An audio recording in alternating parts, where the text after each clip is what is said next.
Hey everybody, Matt Steichen here coming to you from Minnesota with another short video from my Bob Dylan video series on YouTube.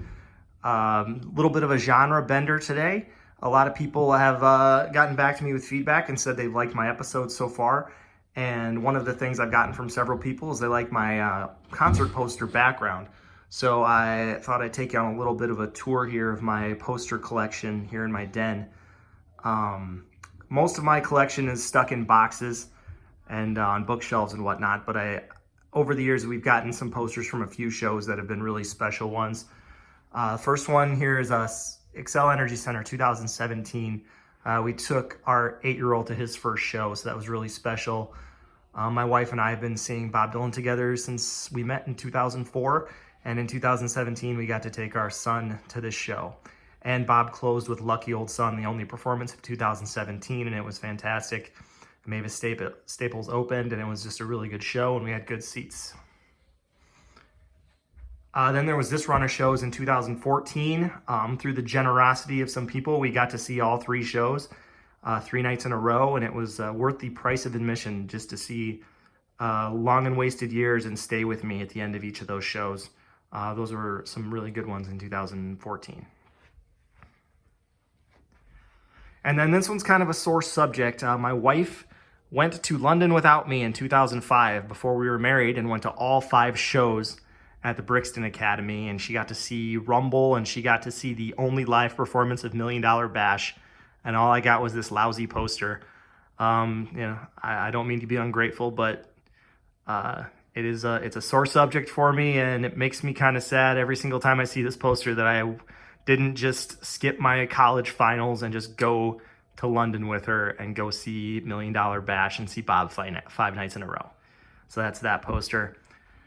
Then there's this one in 2005. My wife and I spent time together for the first time ever at this concert in Milwaukee at the Eagles Ballroom. So we tracked down this poster later just to kind of commemorate that. It was a triple lineup with Amos Lee and then Merle Haggard and then Bob closing it out each night. And he played Tough Mama at one of the shows, and he played Mississippi in the encore at one of the shows. And the only time I ever saw I Don't Believe You, I think. So some really fun shows with Elena Fremerman on violin. Then here's one of the 3 shows we saw last fall at the Mankato Civic Center in October.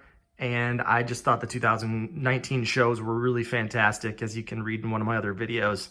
Really inspired performances from Bob, and it really makes me excited for the future that being 78, 79, 80 years old isn't going to stop him from continuing to put out impassioned concert performances.